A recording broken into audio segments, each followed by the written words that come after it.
The law was made and ordained of old. The law was made for the Wicca to advise and help them in their troubles.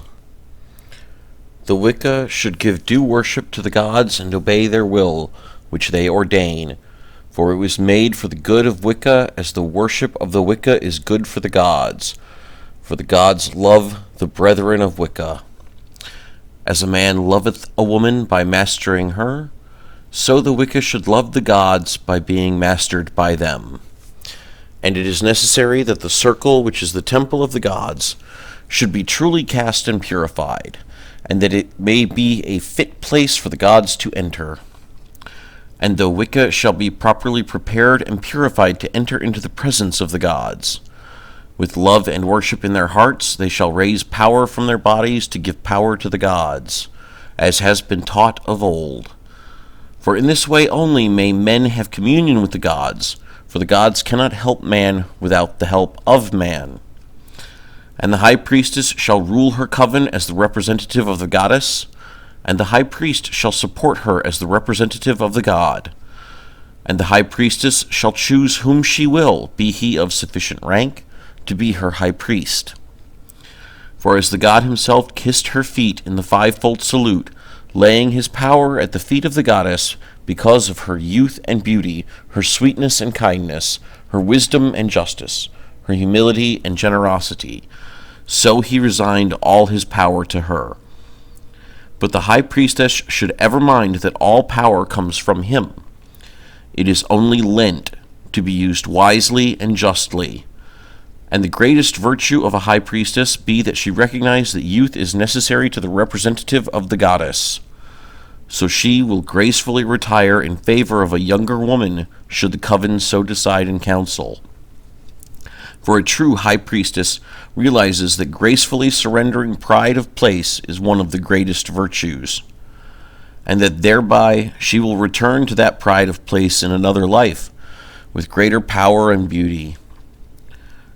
In the old days, when witchdom extended far, we were free and worshipped in all the greater temples. But in these unhappy times we must celebrate our sacred mysteries in secret. So be it ordained that none but the Wicca may see our mysteries, for our enemies are many, and torture loosens the tongue of man. So be it ordained that no coven shall know where the next coven bide, or who its members be, save only the priest and priestess and messenger. And there shall be no communication between them, save by the messenger of the gods or the summoner. And only if it be safe may the covens meet in some safe place for the great festivals. And while there, none shall say whence they came, nor give their true names. To this end, any that are tortured in their agony may not tell if they do not know. So be it ordained that no one shall tell anyone not of the craft who be of the Wicca, nor give any names, or where they bide, or in any way tell anything which can betray one of us to our foes.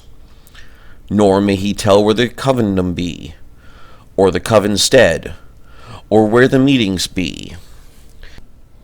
And if any break these laws, even under torture, the curse of the goddess shall be upon them, so they may never be reborn on earth, and may remain where they belong, in the hell of the Christians.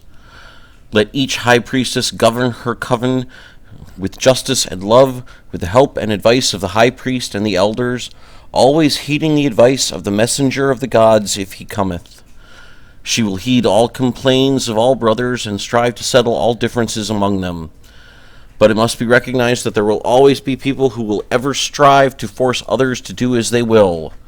These are not necessarily evil, and they oft have good ideas, and such ideas should be talked over in council. But if they will not agree with their brothers, or if they say, I will not work under this high priestess, it hath ever been the old law to be convenient to the brethren and to avoid disputes. Any of the third may claim to found a new coven, because they live over a league away from the coven's stead, or that they are about to do so. Anyone living within the covendom and wishing to form a new coven shall tell the elders of their intention, and on the instant avoid their dwelling and remove to the new covendom. Members of the old coven may join the new one when it is formed, but if they do, they must utterly avoid the old coven. The elders of the new and the old covens should meet in peace and brotherly love to decide the new boundaries. Those of the craft who dwell outside both covendoms may join either, but not both. Though all may, if the elders agree, meet for the great festivals, if it be truly in peace and brotherly love. But splitting the coven off means strife, so for this reason these laws were made of old, and may the curse of the goddess be on any who disregard them, so be it ordained. If you would keep a book, let it be in your own hand of right. Let brothers and sisters copy what they will, but never let the book out of your hands, and never keep the writings of another. For if it be found in their hand of right, they may be taken and arraigned. Let each guard his own writings, and destroy them whenever danger threatens. Learn as much as you may by heart, and, when danger is past, rewrite your book, and it be safe.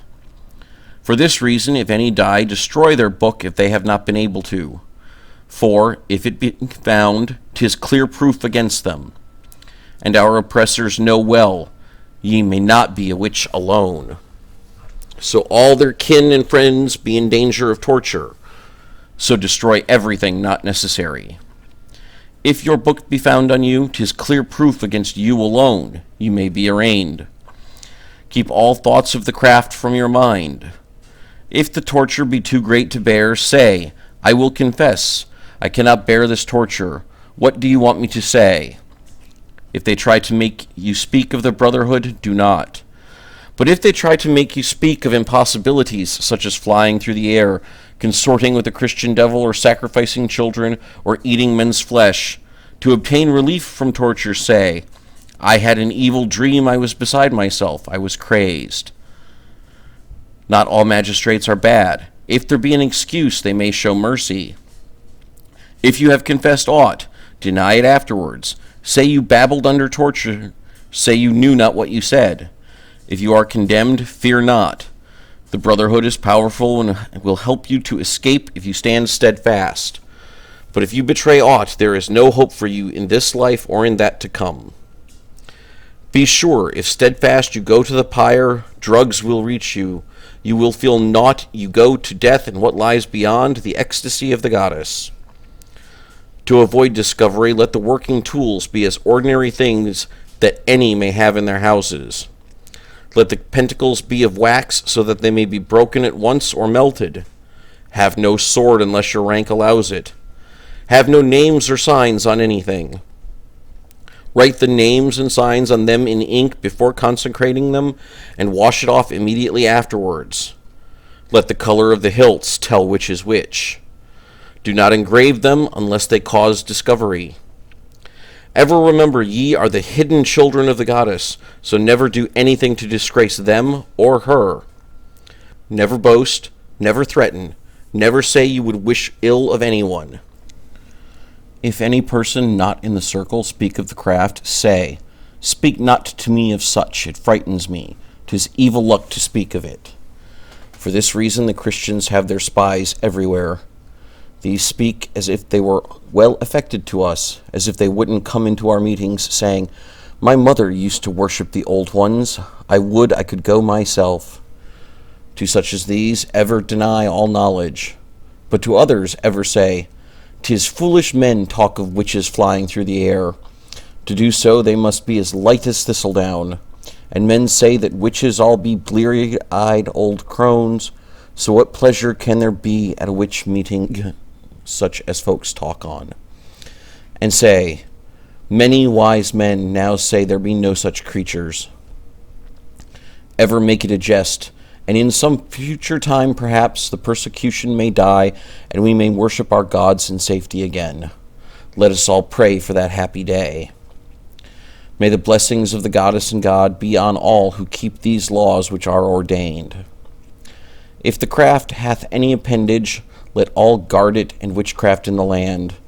And because our oppressors of old make it heresy not to believe in witchcraft, and so a crime to deny it, which thereby puts you under suspicion, and let all justly guard all moneys of the craft. And if any brother truly wrought it, 'tis right they have their pay, and it be just. And this be not taking money for the art, but for good and honest work. and even the Christians say, the laborer is worthy of his hire. But if any brother work willingly for the good of the craft without pay, 'tis but to their greater honor, so be it ordained. If there be any dispute or quarrel among the brethren, the high priestess shall straightly convene the elders and inquire into the matter, and they shall hear both sides, first alone and then together. And they shall decide justly, not favoring one side or the other, ever recognizing there be people who can never agree to work under others. But at the same time, there be some people who cannot rule justly. To those who ever must be chief, there is one answer. Void the coven or seek another one, or make a coven of your own, taking with you those who will go. To those who cannot, justly the answer be, those who cannot bear your Nile will leave with you. For none may come to meetings with those whom they are at variance. So, and either cannot agree, get hence, for the craft must ever survive. So be it ordained. In the olden days, when we had power, we could use the art against any who ill-treated the brotherhood. But in these evil days we must not do so. For our enemies have devised a burning pit of everlasting fire into which they say their God casts all the people who worship him, except it be the very few who are released by their priests, spells, and masses. And this be chiefly by giving monies and rich gifts to receive his favor, for their great God is ever in need of money. But as our gods need our aid to make fertility for man and crops, so is the God of the Christians ever in need of man's help to search out and destroy us. Their priests ever tell them that any who get our help are damned to this hell forever, so men be mad with the terror of it. But they make men believe that they may escape this hell if they give victims to the tormentors. So for this reason all be forever spying, thinking, and I can catch but one of these Wicca, I will escape from this fiery pit. So for this reason we have our hideouts, and men searching long and doth finding say, there be none, or if there be, they be in a far country. But when one of our oppressors die, or even be sick, ever is the cry, this bewitches malice, and the hunt is up again. And though they slay 10 of their own to one of ours, still they care not. They have countless thousands, while we are few indeed. So be it ordained. That none shall use the art in any way to do ill to any. However much they injure us, harm none. And now times many believe we exist not. That this law shall ever continue to help us in our plight, no one, however great an injury or injustice they receive, may use the art in any way to do ill or harm any. But they may, after great consultations with all, use the art to restrain Christians from harming us brothers, but only to constrain them and never to punish. To this end men will say, such a one is a mighty searcher out, and a persecutor of old women when they desire to be witches, and none hath done him harm, so it be proof that they cannot, or more truly there be none. For all know full well that so many folk have died because someone had a grudge against them, or were persecuted because they had money or goods to seize, or because they had none to bribe the searchers. And many have died because they were scolding old women.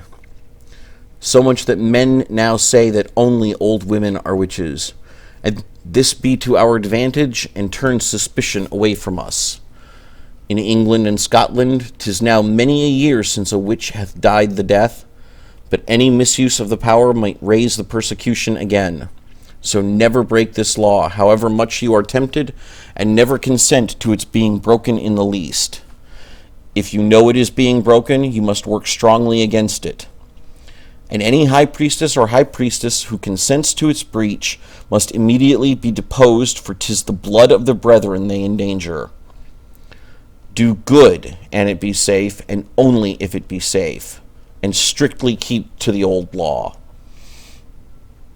Never accept money for the we of the art, for money ever smeareth the taker.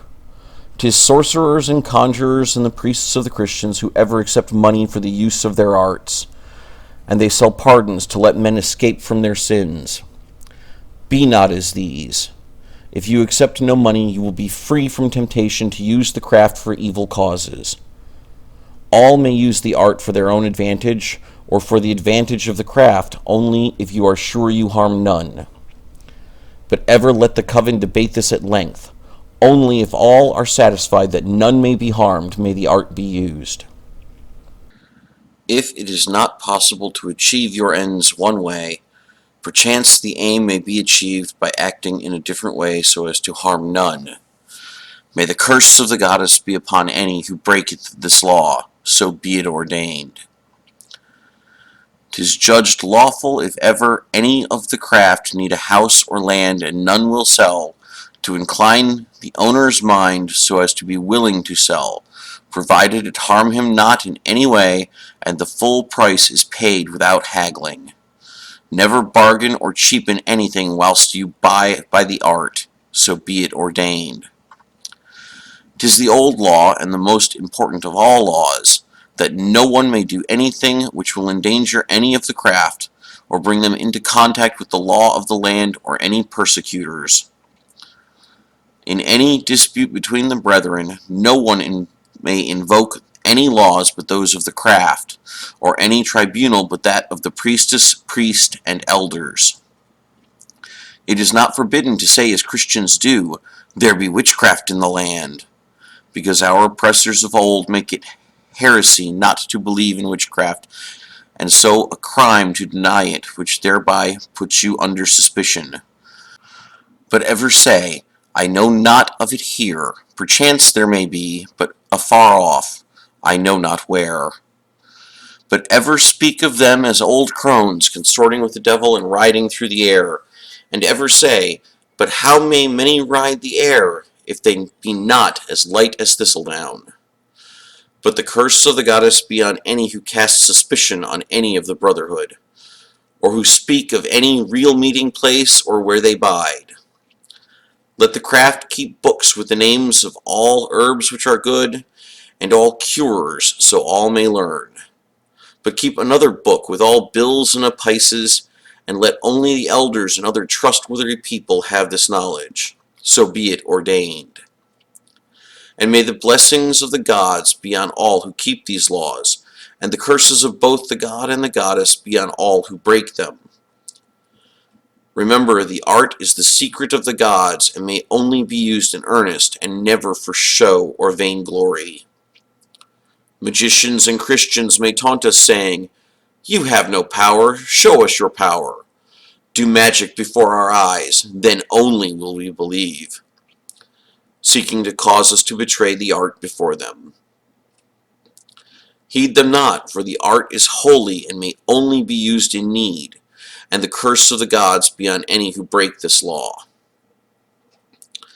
It ever be the way with women and with men also, that they ever seek new love. Nor should we reprove them for this, but it may be found a disadvantage to the craft. And so many a time it has happened that a high priest or high priestess, impelled by love, hath departed with their love. That is, they have left the coven. Now, if the high priestess wishes to resign, she may do so in full coven, and this resignation is valid. But if they should run off without resigning, who may know if they may not return in a few months? So the law is, if a priestess leaves her coven, she be taken back and all be as before. Meanwhile, if she has a deputy, that deputy shall act as high priestess for as long as the high priestess is away. If she returns not at the end of a year and a day, then shall the coven elect a new high priestess, unless there is a good reason to the contrary. The person who has done the work shall reap the benefit of the reward, maiden and deputy of the high priestess. It had been found that practicing the art doth cause a fondness between aspirant and tutor, and it is the cause of better results if this be so. And if for any reason this be undesirable, it can easily be avoided by both persons from the outset, firmly resolving in their minds to be as brother and sister, or parent and child. And it is for this reason that a man may be taught only by a woman, and a woman by a man, and women should not attempt these practices together. So be it ordained. Order and discipline must be kept. A high priestess or a high priest may and should punish all faults. To this end, all the craft must receive correction willingly. All properly prepared, the culprit kneeling should be told his fault and his sentence pronounced. Punishment should be followed by something amusing. The culprit must acknowledge the justice of the punishment by kissing the hand on receiving sentence and again thanking for punishment received. So be it ordained.